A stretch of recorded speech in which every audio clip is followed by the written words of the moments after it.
Imagine if we took a couple of months for the oxygen we breathed to reach our cells. Well, if we relied on diffusion alone for oxygen to get to the tips of our toes, it would take about this long. By this time, our cells would have died.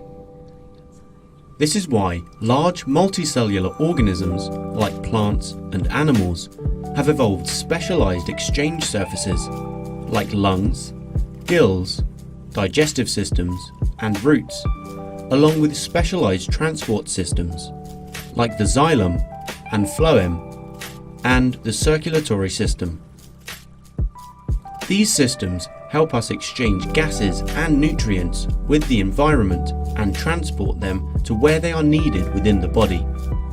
In small organisms, like bacteria, oxygen and nutrients can easily be transported into and around the organism by diffusion.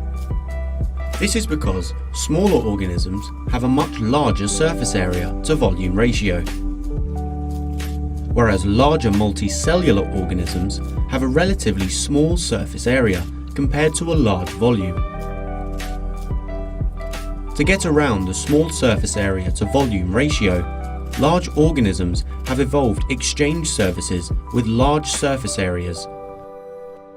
For example, the lungs in mammals are highly branched, with air sacs called alveoli on the end of each branch. This increases the surface area and helps to increase the amount of space available for diffusion at any given time. You can watch this video about diffusion. The lungs have other adaptations to help increase the rate of diffusion of oxygen into the body and carbon dioxide out of the body. These adaptations include a short diffusion distance to the blood supply. It's a distance of just one cell. A good blood supply which maintains a concentration gradient. Lungs are also ventilated by breathing in and out to make sure there is a flow of air over the surface.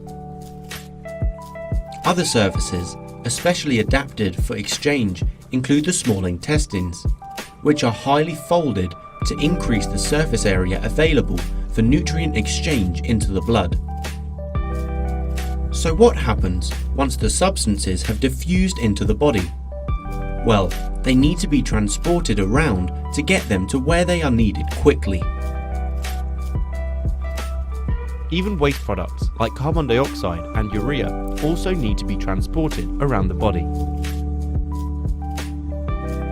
In summary, to cope with a small surface area to volume ratio, which is inefficient at exchanging substances with the environment, large multicellular animals have evolved exchange surfaces with large surface areas and short diffusion distances. This increases the rate of diffusion.